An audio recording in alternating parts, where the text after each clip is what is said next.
तक विश्वास नहीं कर पा रहा हूँ कि क्या ऐसा कभी हो सकता है। मेरे सामने से कुछ चीजें आए, वो ऐसे ही गायब होते चले गए एंड कुछ टाइम बाद ऐसे ही गिरने लग गए। पिछले 4 या 5 महीने पहले एक बार ऐसा ही चीज हुआ था, पूरा का पूरा सेम। बट मुझे उस बार कुछ पता ही नहीं था कि क्या कैसे हो रहा है। बट इस बार ये गेम था डुओ का, मैं खेल रहा था और इस गेम में था अभिषेक। बट आप यहाँ पर देखकर शॉक हो जाओगे कि अभिषेक तो कहीं पर है ही नहीं। हाँ, मैं भी हो गया था। अब वीडियो को थोड़ा सा स्टार्टिंग टाइम पे ले चलते हैं। ये था मैच का स्टार्टिंग टाइम। 2 बंदे मेरे ऊपर रश कर रहे थे एंड पलक झपकते ही उन्होंने मुझे डाउन भी कर दिया। अब यहाँ तक तो बात नॉर्मल था। मैं अपने दोस्त को चिल्ला रहा था कि भाई तू कहाँ गया, मुझे 2 बंदे आके मार चुके हैं। तो उस टाइम वो बंदा मुझे बोल रहा था कि भाई मैं तो तेरे साइड पे ही खड़ा हूँ। ये सब बात सुन के मेरे हाथ कांपने लग गए। मैं सोचा रहा ऐसे कैसे हो सकता है, और मरने के बाद तो मुझे अपने दोस्त को स्पेक्टेट करना चाहिए। बट तब से मेरा स्पेक्टेटिंग व्यू अपने अकाउंट पर ही है एंड मेरे अकाउंट पे 99 लाइक्स हो चुके हैं। अब थोड़े टाइम के बाद भी कुछ भी चेंज नहीं हो रहा था। मैं सोचा कि यार अब तो बैक करना ही पड़ेगा। मेरा दोस्त शायद से कोई ग्लिच की वजह से मुझे ऑनलाइन दिखा रहा है एंड मैं अभी बैक करने ही वाला था कि मैं रिवाइव हो गया।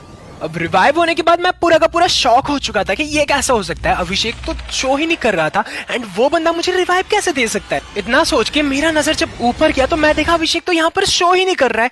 बट जब गेम पे मैं ऊपर देख रहा था तो यहाँ पर अभिषेक मेरे से 15 मीटर की दूरी दिखाई दे रहा था। अब तक तो बात नॉर्मल था, भले ही वो गेम पे मुझे शो ना कर रहा हो पर मेरे साथ कम्युनिकेट कर पा रहा था। पर अब जब उसने मुझे रिवाइव कर दिया उसके बाद वो बंदा मेरे साथ कम्युनिकेट करना भी बंद कर दिया। फिर थोड़ी ही देर बाद अभिषेक मुझे चिल्ला के बोलने लगा कि मुझे 2 बंदे मार दिए तो प्लीज मुझे बचा। अब ये बात बोल के उसने फिर से अपनी माइक ऑफ कर दी शायद, बट उसके बाद उसका आवाज बिल्कुल नहीं आ रहा था। अब ठीक इसी टाइम राइट से एक बंदा भाग के आ रहा था जिसको कि मैंने हेडशॉट मारा एंड एक गोली में जमीन पर पटक दिया। उसका मुझे जल्दी से किल लेके अभिषेक को मुझे बचाना था, क्योंकि उस टाइम वो बंदे ने मुझे रिवाइव देकर एक एहसान ऐसा कर दिया था जिसको कि मुझे चुकाना था।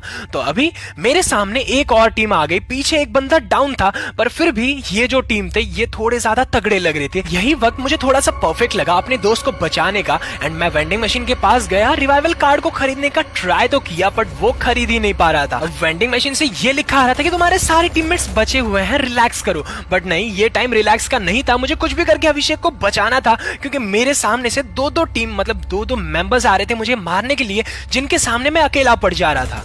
अब ये जो सामने 2 एनिमीज दिख रहे हैं, मुझे लगा कि हाँ यही सही टाइम है इन लोगों पे फायर करने का। ये लोग थोड़े से घायल भी हो चुके होंगे क्योंकि ये लोगों ने अभी एक छोटा सा फाइट लिया।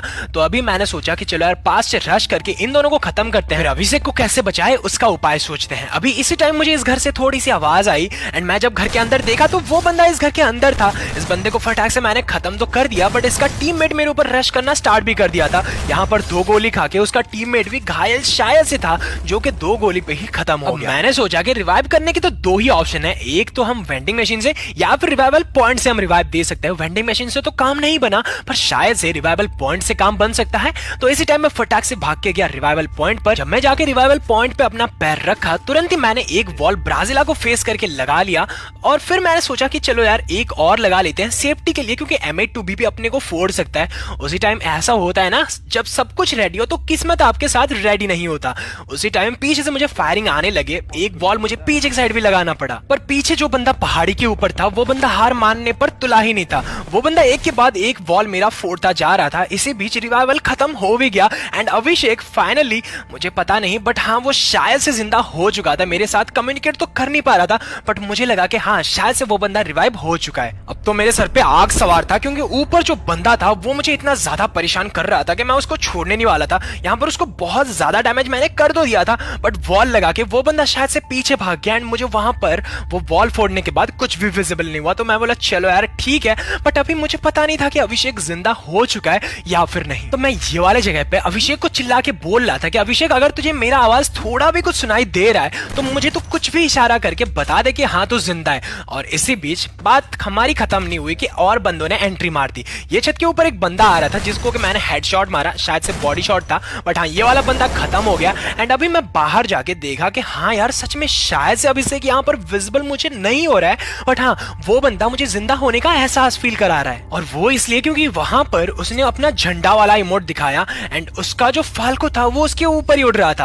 वो फाल्को मेरे आगे पीछे घूम रहा था। मुझे लगा कि हाँ यार शायद से अभिषेक मेरे आगे या पीछे कहीं पर है एंड वो झंडा मेरा पीछा कर रहा था। देख सकते हो वो झंडा वहां पर है एंड थोड़ी देर के बाद वो आके मेरे पास आ चुका था। अब तो मेरा शक हकीकत में बदल चुका था क्योंकि अभिषेक यहाँ पर अपना जिंदा होने का एहसास मुझे दे रहा था एंड बात इतने में खत्म नहीं हुई, वो मुझे डराना भी स्टार्ट कर दिया। जैसे कि देखो यहाँ पर वो अपने मेडिकेट्स गिरा रहा था एंड जब उन मेडिकेट्स को मैं स्कोप इन करके देखता था तो वो बंदा उसे उठा लेता था। शायद से कुछ ऐसा ही सीन हो रहा था क्योंकि वो मेडिकेट्स मुझे विजिबल हो रहे थे एंड वो गायब भी हो रहे थे। मुझे पता नहीं चल रहा था कि वो मेडिकेट्स आ कहां से रहे थे और जा कहां रहे थे। इसी बीच एक दो बंदे और आए, मैंने उनको खलास कर दिया। तो मैंने अभी जोर जोर से चिल्ला के उसे बोला कि क्या ये सब चीजें तू ही कर रहा है, मेडिकेट्स गिरा रहा है और उन्हें उठा रहा है। तो वो मुझे कुछ बोला नहीं, पर मुझे ये चीज का फील तो हो ही रहा था कि हाँ यार वही वो बंदा है जो कि ये घोस्ट बना हुआ है एंड मुझे पता नहीं ये घोस्ट सच में है या फिर नहीं, या वो कर रहा है या फिर ये गरीना का कोई ग्लिच है। अगर आपको इस चीज के बारे में कुछ भी पता है तो प्लीज मुझे नीचे कमेंट में जरूर से बताएं। एंड अब तक तो मैं बस सोच सोच के रहा था कि हाँ शायद से ये अभिषेक है जो कि मुझे यहाँ पे डरा रहा है या जो भी कर रहा है। इसी टाइम मुझे यहाँ से पीछे से एक बंदा फायर करना भी स्टार्ट कर दिया था।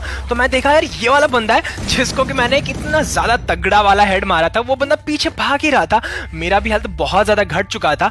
मैं देख रहा था बंदा गया कहाँ, वो बंदा ऊपर आके वॉल लगा लिया और मैं यहाँ पर से नीचे गलती से गिर गया। तो मैं बोला ठीक है यार चलो इसका एक और टीममेट तो जरूर से होगा जो कि इसको बाहर या कहीं से कवर तो दे रहा होगा, जिसको कि मैंने फटाक से यहाँ पे डाउन कर दिया। इतने में ही मुझे दूर से कोई एक बंदा डैमेज करके डाउन भी कर दिया।